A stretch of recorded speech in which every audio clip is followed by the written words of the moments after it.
Christelle Granata, bonjour.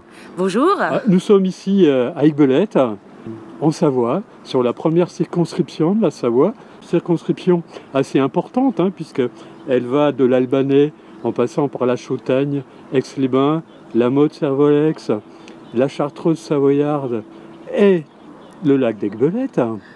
Vous êtes candidate aux législatives anticipées 2024, 7 candidats au premier tour.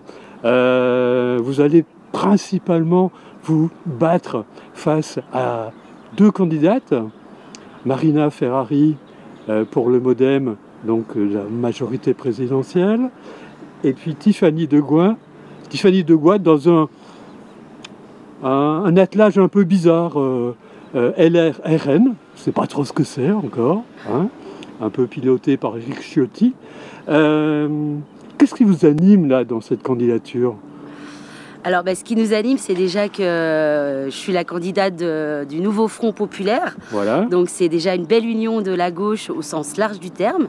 Et avec ma suppléante écologiste, Zérine Bataret, nous voulons répondre à l'urgence sociale, climatique, démocratique, et aussi on est là pour porter la voix de la paix dans le monde entier. On est aussi là pour remettre en cause la politique raciste et antisociale de l'extrême droite, et on veut les empêcher d'accéder au pouvoir, bien sûr. Parce que là, sur la première circonscription de la Savoie, ça sent fort l'extrême droite tout de même. Oui, malheureusement, comme partout en France, elle a fait un gros bond. Après, voilà, il y a toujours un énorme pourcentage d'abstention, il ne faut pas l'oublier.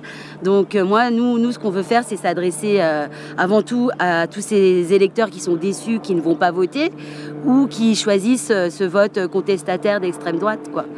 Voilà, et puis leur dire aussi que, en parlant de Tiffany de Gois, comme vous le disiez tout à l'heure, que la droite de Macron, au final, et l'extrême droite de Bardella, elles font la même politique de régression sociale, quoi. Voilà, ils votent les mêmes lois à l'Assemblée, et maintenant, on voit bien que même les candidats, ils passent de Macron à LR, RN. Donc nous, on est vraiment là pour porter l'espoir pour la population. On veut abroger toutes ces réformes injustes qui nous sont tombées dessus, notamment la réforme des retraites. On veut aussi abroger le 49.3. Et puis, bien sûr, moi, je ne suis pas une professionnelle de la politique, contrairement à Marina Ferrari et à Tiffany de Gois. Et voilà, moi, je suis factrice, guichetière, je travaille dans un petit bureau de poste. J'habite Saint-Béron. Voilà. Saint-Béron.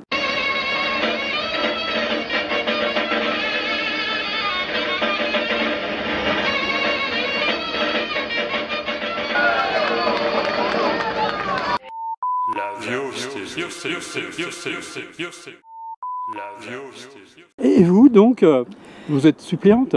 Moi, je suis suppléante de Christelle, je suis écologiste, je suis conseillère régionale, je suis avocate en droit du travail depuis presque 17 ans. Et ça fait 17 ans que je m'engage. Et vous appelez ? Et je m'appelle Zérine Bataret. D'accord. Voilà. Ok.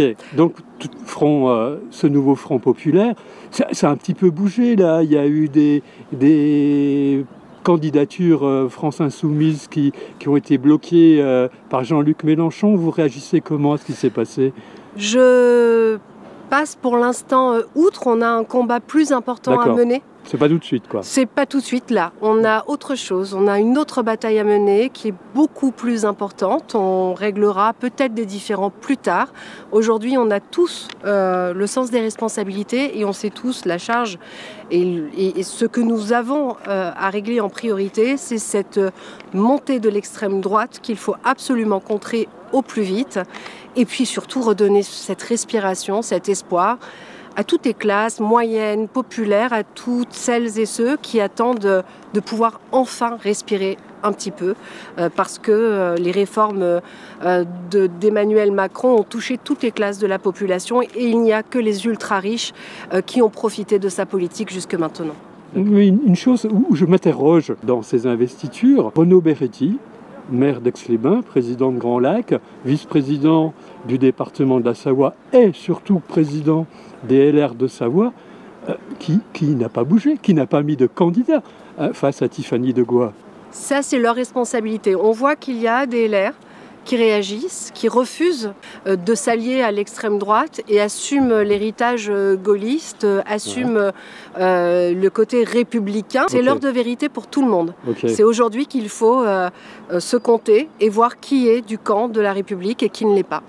Alors là, je suis assez content, là, parce qu'en face de moi, j'ai une responsable du Parti communiste, une responsable des écolos. Vous n'êtes pas d'accord sur le nucléaire?